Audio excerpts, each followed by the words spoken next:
Welcome to the Positively You podcast. I'm your host, Jessie Larson, and I'm passionate about helping you shift the way you think so you can create a life you're absolutely obsessed with. Each week, I'll be bringing you a guest or a thought that's going to help you feel more optimistic and equipped to take real action. Get ready to push past limiting beliefs, ditch that negativity, and start showing up as the best and most positive version of you. Girl, let's do this. Hey everybody, welcome back to the Positively You podcast. I'm so excited today for my new guest, Lori. Lori is a mom of four, a corporate leader, podcaster, productivity expert, and new author of the book Secrets of a Supermom: How Extraordinary Moms Succeed at Work and Home, and how you can too. So I'm excited to talk to her today and get some of these secrets of a supermom because heck yes, sign me up. So Lori, welcome to the Positively You podcast. I'm so excited to be here. Thank you for having me. Absolutely. So I gave a little bio of you, but tell us a little bit more about you. Dive into Lori and how you got here and how you are a supermom.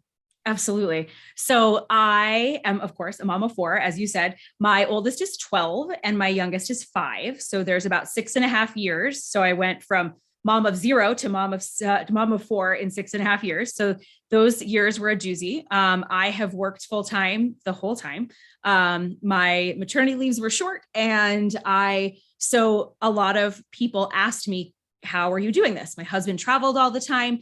And so I had been called a supermom by other people, sporadically throughout, as I'm sure many of us have, right? Yeah. When you do all the things, they're kind of like, whoa, what is she doing? How does she do it all? And their answer, of course, is always, I don't do it all. There are so many things, so many balls I'm letting drop. But I knew that there were certain things, definitely some strategies that I was using that not every mom was using, and it was making my life easier, right? There were some things I was doing.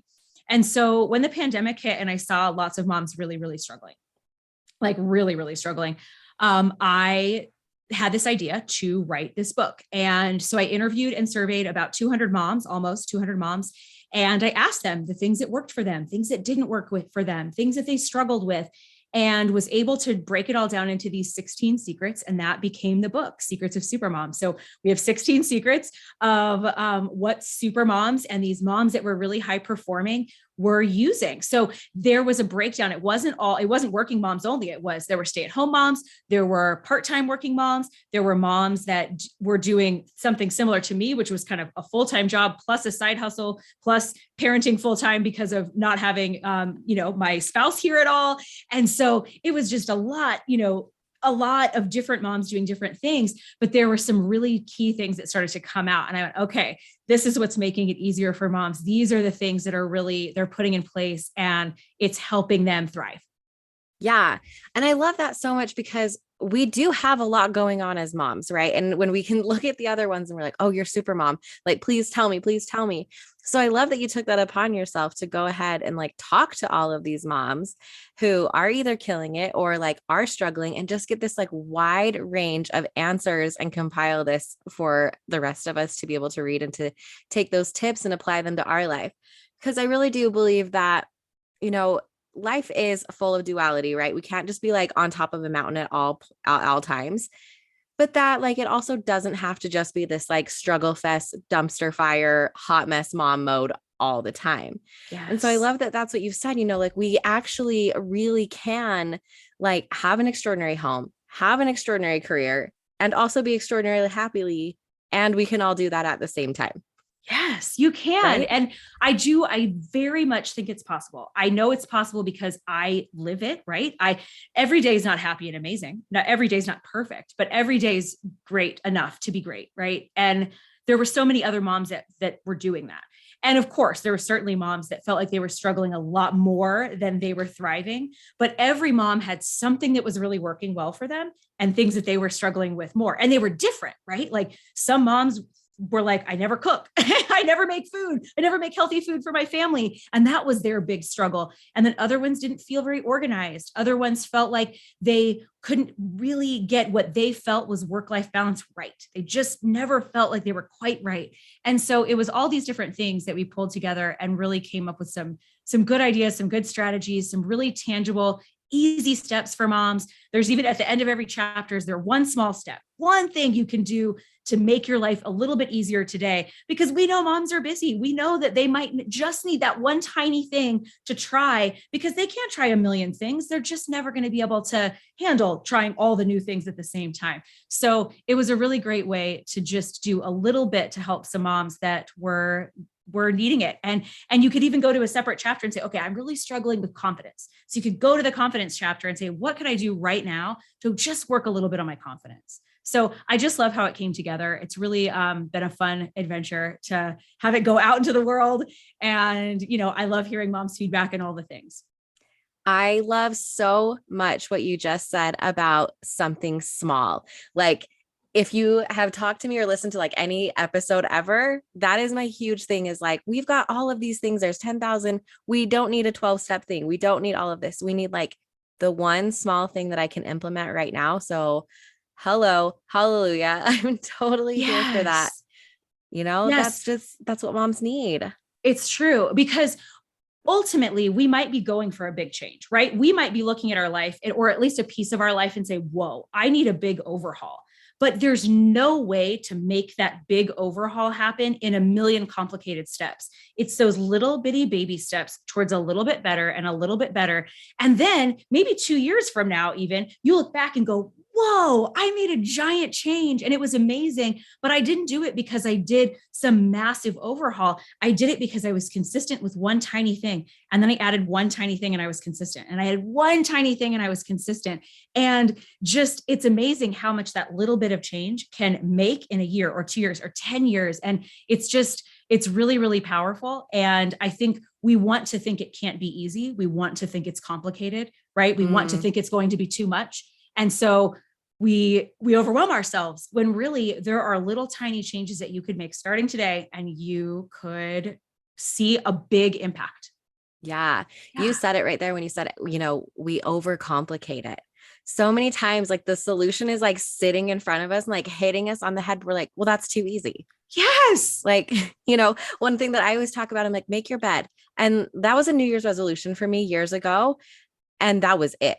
Like, there was nothing else beyond that. I was like, I'm going to make my bed every day. And that seemed so incredibly small, but like, that really was the catalyst for me for like getting my life back on track and like changing and becoming like who I wanted to be. And it seemed so small and so insignificant and like silly. Like, what's your New Year's resolution? I'm like, I'm going to make my bed. But like, yes, it really is those small things that you said, like, build and compound, and like you gain that confidence that moms need in order to keep going and make that change. That's exactly it. There, you can, because it's small, you can maintain it. And then you say, look what you did. You did that for a week, or you did that for a month. You're amazing. Look how strong you are. Look how smart you are. Look how amazing you are. And then you say, oh, if I could do that one little thing, I bet I could do one more little thing. And you just add those little things onto each other. And then there you are. You end up with this amazing change that is really everything you wanted. And you just needed to take baby steps instead of constantly trying to make a big change, feeling like a failure, going backwards, doing a big change again, feeling like a failure, going backwards. You never make that progress. And so it's been fun for me to watch other moms do this same process and see those baby steps and say, yes, this is what's working. It's just been so cool. Yeah. And what a fun spot for you to be in, that like side by side mentor kind of spot, to see that change in people. It is one of the most rewarding things ever. Oh, so how fun for you. It's been so good. So good. All right. So I want to know then, can we dive in and can we like get a little sneak peek on what some of these secrets of a super mom are? Can you spill any? Yes, absolutely. So I love to share kind of the beginning of the book is the top secrets. So basically the 4 things that really bring everything together for moms. And chapter number 1 is habits. So I know you guys have heard about habits. You've heard about all the books about habits and you hear people talk about it, but they really are a game changer. And for me, the best thing about habits is not that I have to have a perfect anything. It's that it makes everything easier so that I can focus on harder things. So for example, if I am in a workout habit, I don't have to think about, push myself, motivate myself, drill in my willpower. I don't have to do any of that for my workout. So I can focus on the other things that I want to do. Maybe it's not a workout. Maybe it's a morning routine. Maybe it's you just drive the same way to work every single day. So you never have to think about your driving. So you can listen to a podcast, listen to a book on tape, whatever. How old am I? A book on tape, book on Audible. But I had a book on tape. I actually listened to it when I did a drive across the country, if you believe it. But by building those habits, those routines just make you not have to think about things. And it works for kids, it works for busy moms, and it works for everybody. And so by putting those into place, you can kind of like set it and forget it is really what the point of habits is. You just get to leave it and then you can move on and focus on these bigger things. So when you need that willpower, that motivation, that energy, you don't have to use it on the things that are going to be similar or the same every single day. And so habits have been a really big thing. People talk about different habits. So they definitely talk about morning routines. Morning routines was so important that we actually had a separate chapter on it. But some moms just had like a home from school routine for their kids or a bedtime routine, either for their children so that everything in their house worked well, or for themselves, kind of after they did all the things they needed to do, they had a specific routine so they slept better, so that they were less stressed. And any of those routines you put in place just make life easier. They make things easier, require less energy. And that's what we want. We want to be able to spend the energy on the other things in life. Yeah. I hadn't thought about habits as freeing up brain power. And as soon as you said that, like a light bulb kind of went off and I was like, that is so true, because if we are wasting all of this precious brain power that we don't have mom brain, but on these things that like come up every single day, on the laundry, on the meal planning, on like just everything that is a part of our daily life. So if we can set that, like you said, on autopilot, then yeah, the things that actually need our brain power and actually need our willpower we have so much more to give to that. I had never like put those two together. It's so true. And even just it's effort for us and effort for our kids, right? So I had, there was a mom that went through one of the programs that I have, and she decided when we were talking about routines, she was like, I really think I'm going to set up an evening routine.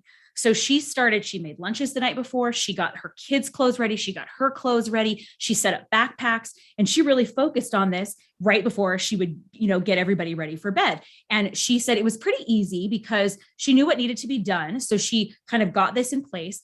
And then, so she'd been doing this for a couple of weeks, and she said, my mornings are so calm.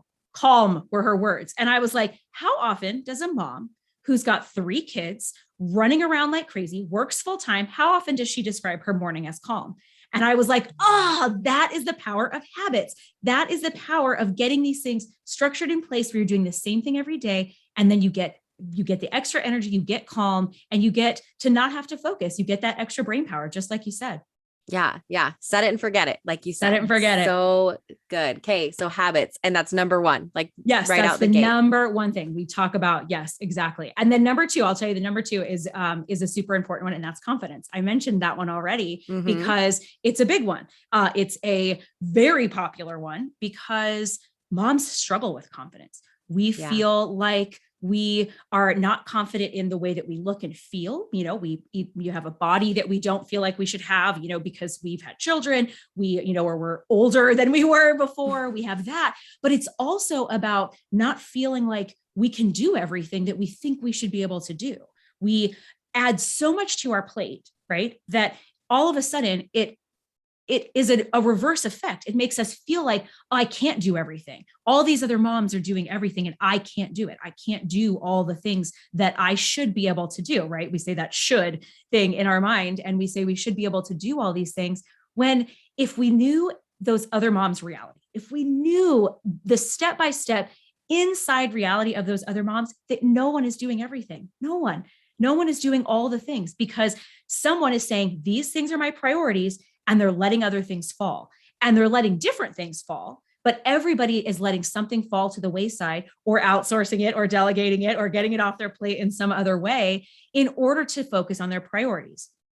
And the ones that are really, truly trying to do it all are the ones that are drowning. They are the ones that are drowning. And they're the ones that stopped feeling confident because they think they can't do it, because they think they should be able to. And it's just a really evil little cycle. So we definitely talk about things like comparison and jealousy being the enemies of confidence. So we want to build that confidence. We want to try new things and maybe fail at them, but feel better, or try new things and succeed and feel amazing. We want to get our schedule in a place where we don't have to focus on only the things that we are not doing, and we get to focus on all the amazing things we can do. And that slowly builds that confidence up. Yeah, I think that that's so neat that confidence is that second piece, because holy cow, your mindset matters. I mean, that's like my whole thing. So like I'll nerd out here with you for a minute, but that is huge, because you cannot make the changes that you want to do, and you cannot feel like you're managing it and that you're doing a good job if your mind is beating yourself up the whole time. Yeah. If you really feel, genuinely feel that you can't do it, that is really confidence, right? Confidence isn't actually what, feeling proud about how you look on the outside, though that might be a piece of it. It really is that inside belief that I have the qualities that I need in order to succeed. I have the qualities that I need, that I can figure this out. I can figure out problems. I can try new things and get back up. It's that feeling. And you're right. If the mindset's not there, then no matter what you try, you are going to be fighting against yourself. So maybe you're trying to get a new job. Maybe you're trying to learn a new skill. Maybe you're trying to build habits. Maybe you're trying to be a calmer, more patient, less yelly mom, right? Any of those things you're trying to do, if you really truly believe you're not going to be able to do it, you definitely won't. Absolutely. And something that I hear a lot too, I've heard it from therapists and other mindset junkies, is the idea of what you focus on grows. And when you mentioned comparison, I think that that's really interesting, because if I'm focused on, say, the thing that I'm dropping the ball on is like homemade dinners, right? I'm like, listen, we've door dashed way too many times. We've hit the takeout, like the drive-through, whatever. So I'm going to be beating myself up over and over again, being like, I'm never doing this. I'm so bad at this. I'm so bad at this. So then when I hop on Instagram and I'm scrolling, my brain is going to take extra notice of those moms who are like posting their homemade dinners, right?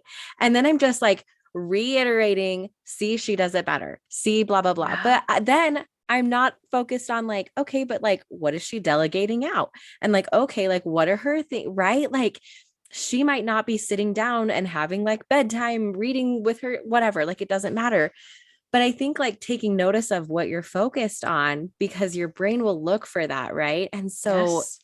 in a bad way, you're focused on what you're dropping, and then you're noticing where those other people are succeeding. And like you said, those are enemies, that Yes. comparison and that judgment. And like, wow, is it so quick to fall there? And so rather than like putting that like praise on other people, flipping that to be like, no, I've got this. Yeah. And being confident in yourself takes work, right? It's not just like a switch that you flip where you're like, okay, great, we're going to do this today. Oh, wouldn't that be so nice? It would be lovely.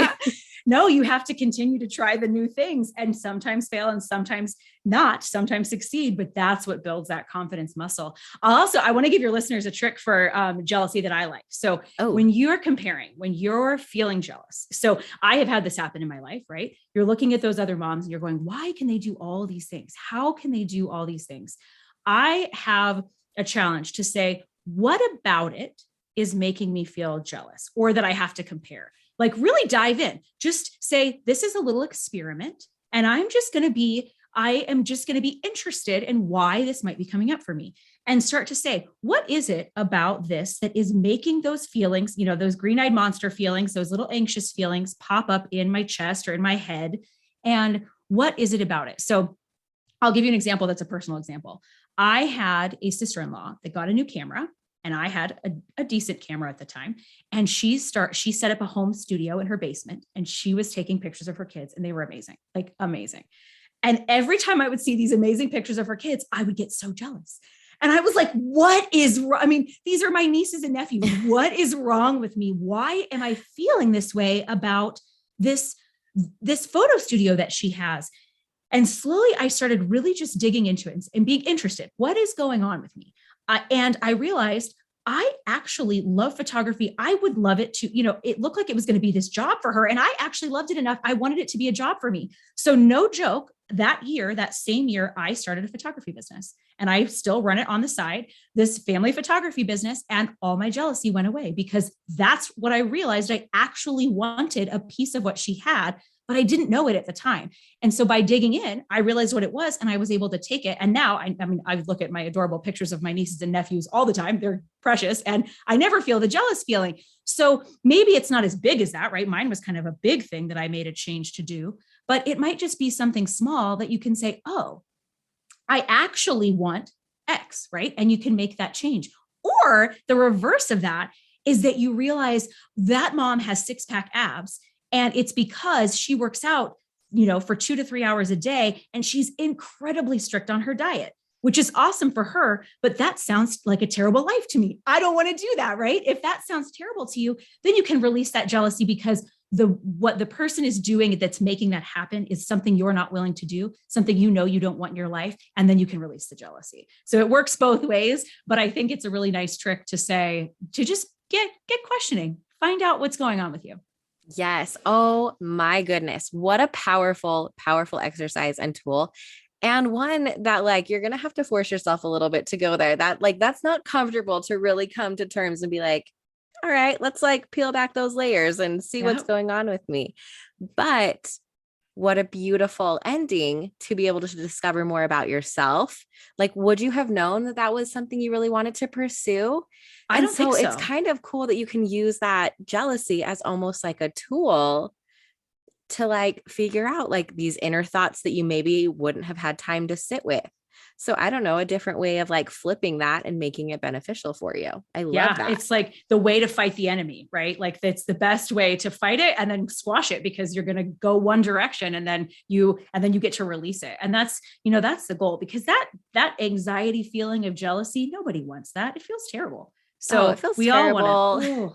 Yeah. It makes you feel not good. And then you're like, I don't want to feel this awful feeling towards people that I care about. Like you said, it's my sister, my nieces and nephews. I don't want to feel this build up anger and anxiety and resentment against someone. So yeah, that's exactly it. Yeah. All right. Okay. Well, on the topic of enemies. So you said, that comparison, that other stuff is an enemy to that confidence, which is step number 2. But you've also talked about enemies of productivity. And as moms, right, we want to be productive. We don't want to be busy, right? We don't want to wear that badge of busy, which so many of us do. I mean, I'm even guilty of that. I hop on, I'm like, I've been so busy. And I'm like, oh, why am I saying that? So what are some things that we might be doing that are these enemies to helping us being productive and helping us actually get the things done that will allow us to step into feeling more like a super mom? Absolutely. So 2 things that I love to talk about. One are terrible time wasters. So there's actually a whole table of these in the book that are terrible time wasters. And you might have things like social media, scrolling Facebook, Instagram, right? We know those are terrible time wasters. But there are some other things that kind of trick us. And I know you guys have probably talked about these before, but I'll tell you one of mine that it tricked me for a long time. So I always thought that if I just researched a little bit more, right? If I just researched a little bit more, then I would be able to do whatever it was well. And I realized, oh, that is perfectionism trying to mask itself as me doing over research. So over research is one of the enemies of, one of the terrible time wasters, because it will get you, right? And then I also realized, I thought, I am not a procrastinator. I am doing things all the time. There's no way I procrastinate. But again, tricky procrastination got me because I realized when something seemed hard or when I wasn't sure what the next step was, I would do all the other things on my list. So the house was the cleanest ever. Every spot of laundry was done. I was done with all the things. But the big thing, the important thing, the thing that really meant the most to me had not been started. And that was because I was scared to do it, right? And so I was procrastinating against it. So sometimes I feel like we go, oh, I'm not a perfectionist or I'm not a procrastinator. And then really when we start to dig in a little bit deeper, we realize that, oh, that is a terrible time waster for me. It is tricking me and getting in my way, right? Getting in my way of really being productive and really doing the most important things. Absolutely. I fall victim to, I call it productive procrastination all the time. And I'll catch myself like when I'm like going and like get in my house, I'm like, oh, like hold up. What am I avoiding? Yes. What is it? Cause I'll do that. I'm like, I've been busy. Like my house is spotless. I'm getting organized. I'm doing all the things, but yeah, is it the thing that I really want to be doing or need to be doing?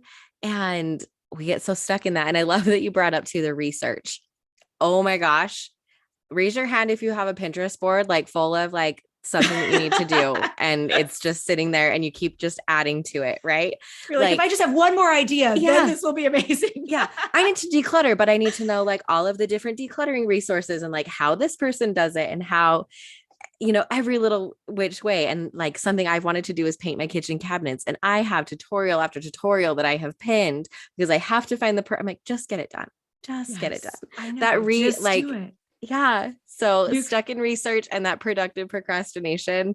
Hi, I'm letting you all know those are two of my big ones that I'm a victim to. I love it that you're cleaning your house and getting all organized. And then you're like, oh shoot. I love that you catch yourself. They're like, what am I avoiding? There's something, it's gotta be. It's become a cycle now that like, I really am. It's like that self-awareness practice that I can really catch it and be like, oh crap. I know. And then you're like, okay, now I've got to dig in. What is it? I've got to find it.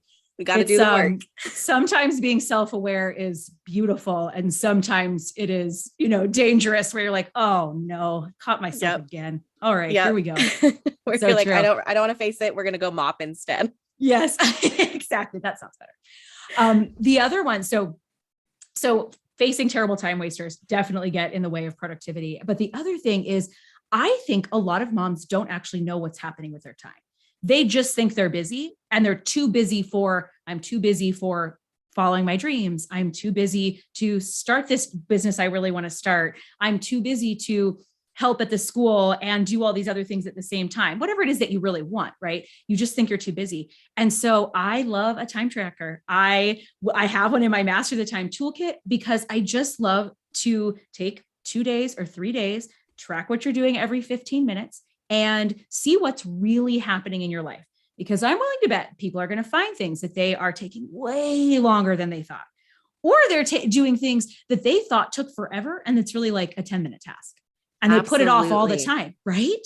Yes. So by tracking, you get this really awesome picture of, oh, that's really what's happening in my life. Or, oh, I thought that I checked Instagram at the end of my day just to do a quick peek at my friends' photos. And I'm really on there for 45 minutes, right? Yeah. Or whatever it is. And then you start to just know it's just information, right? It's just, we track. So we have information. So then we can make decisions and we say, okay, I spend way more time doing this than I thought I did. I don't want to do that. So what can I do to make changes? And then by really having that clear, very honest picture, then you can make changes. You can start to say, okay, how can I be more productive? When can I start applying the actual tactics to be more productive? Whether it's time tracking or whether it's task batching or, time boxing or whatever you're going to use. If you don't know where your time is, it's really hard to start applying those mini changes to make things better. Yeah, absolutely. It's so funny you bring this up because just before we hopped on this call, I was like finishing up a couple of things and I was like, oh, I've got this like quick 10-minute podcast I need to edit. So I stuck my headphones in and then I noticed my dryer beeped that my clothes were done. So I was like, okay, I'll run downstairs, grab those. I won't have time to fold or whatever. So I pop my headphones in. I'm like listening to the episode, run downstairs, grab it, come back up. And I look over at the timeline and like 2 minutes had passed. Right. And in my head, I'm like, I don't have time to do this. I'm like, that took 2 minutes. 2 minutes. And so I think so many times we have all of these things where it's like, I can't get that done. I can't get that done. I can't get that done. And it really is a lot shorter of a time than we thought, and as moms, especially who are running every which way. So I've got a kid in kindergarten. Kindergarten is the worst year because it like disrupts the middle of your day. Like you get in a groove and you're like, and we have to leave. And then I get back home and I get back in a groove and I'm like, and I have to go get everyone else from school. And I think we get waiting as moms because I'm like, okay, you have school at 12:30. So at 12:10, I'm not starting anything because you've got to go in 20 minutes. But in 20 minutes, and I discovered this the other day, I had sopping wet hair and I was like, crap, I got to get you to school. And I was like, there's no way. No, there was plenty of time. I was able to get my makeup done. I was able to get my hair like dried and not all the way done and run him to school. Whereas I was going to leave that until I got back. And then and waste those 20 minutes. And then it would have been, I waste those 20 minutes. Then I would have been set back. I wouldn't have gotten back until, 12:40. And then by the time I got ready, it would have been 1:00 and had this whole day wasted. So I think there is a lot of time wasted. And I think what you're saying, a time tracker where you actually gather that data is huge and will be mind-blowing and eye-opening. We'll combine those two words. But and maybe we don't want to know. Maybe we don't want to know what that is. Cause that could be a little bit I really was today when I looked at the timer and I was like, that was 2 minutes. I know sometimes we don't, because we don't want to face the fact that the time that we're wasting could actually be used for the things that we're putting off, right? We're making all these excuses and we want to be right, but sometimes we're not right? Sometimes we have plenty of time to do those things. And it's really that we're just not using the time as we should. I want to tell you about the 20-minute thing. So in the book, I call it small pockets of time, but it's basically a list of things that you can do in a really short amount of time, and kind of just keeping this list so that if you do have just a few minutes, like picking up kids at dance or waiting in the school line or whatever it is, those short things, keeping that list of things that you can do. Because if you can tick off a few little things during those little moments that you are kind of just sitting there scrolling most of the time, you could save a giant chunk of time. I can get some things done. I can save almost an hour worth of tasks in just small pockets of my day. And then think about what you could do with that hour later. I mean, I don't care if you waste it. I don't care if you do whatever you want with it. You can watch a show, you can, go sit by the pool, you can do whatever you want, but think about having that extra hour that you didn't have before. It's amazing. Yeah, absolutely. And I love that you've got a list of stuff, and how awesome is that to have? Because sometimes we think okay, I've got 20 minutes and then your mind goes blank and you can't think of anything that you need to do, but you have 1,000 things to do, but nothing comes up. So having that list there that's okay, what are a couple of things that I can grab really quick? That's really, really powerful. Yes. Fight that mom brain panic. That's there's nothing on my list. I can't remember any of it. Yes, it's exactly. The reel that I've seen going around. That's come on brain, think of things. And every mom is hello, it's me. Yes. Everyone's raising their hand in the comments. Oh, that would be me too. Yep. Yeah. Oh, I love it. Kate. Well, so as we're listening to this and moms are feeling super empowered and ready to step in and make some changes, we started off the episode with small things that you can do. So if I'm listening and I'm okay, yes, I'm ready. So what's a small thing that I can implement today, tomorrow, right away? You mentioned, this tracker. Is that where I should start? Or what is something you would recommend? You're listening to this, you're going to log off of your podcast app and get to work. Where do you get to work? Yes. Oh, so yes, you could totally track time, right? So you could so your one small step is literally printing it. So find a time tracker. I can give you I can let your listeners get mine for free if they want it. And I'll give you that link. But if you don't, Fabulous. You can search one, you can search one online, find a time tracker and print it out. And then just decide when you're going to track your time. I love a weekend and a weekday, or 2 weekdays and a weekend is my favorite track. So you've got 2 different types of days that you would maybe spend, especially if your weekdays are a little bit different. So I love, trying to do 3 days that are a little different for you, but just print your tracker and decide when you're going to do it. That's your one small step. That's it. That's all you have to do. And then you just have to execute when those days come, but that's it. Awesome. I love it. Yeah. I love that you broke that down so small, because everything I'm at Kate, and how do you make it smaller? Yeah. And how do you make it smaller? So yeah, just print it. Just print it out, or grab a notebook and write out my tracker. Make it easy and get it done. Right. Yes. Oh, I love it so much. Kate, Lori, you are a wealth of knowledge and you have so many resources. So your book is out. Where can we get your book? You can get it anywhere books are sold, but you can get it on Amazon. That's where most people go to get it. And yes, just search Secrets of Supermom and you will find it for sure. Okay. And then where else can we come find you for all things Lori? I am secretsofsupermom.com, Instagram, Facebook, same there. And then the Secrets of Supermom show is my podcast. Fantastic. Fellow podcaster over here. I love it so much, spreading goodness and inspiration for us moms to not do it all, but to do it all. Yes, exactly. Well, I've loved this conversation so much with you. Thank you so much for coming on. Thank you. Thank you. Thank you.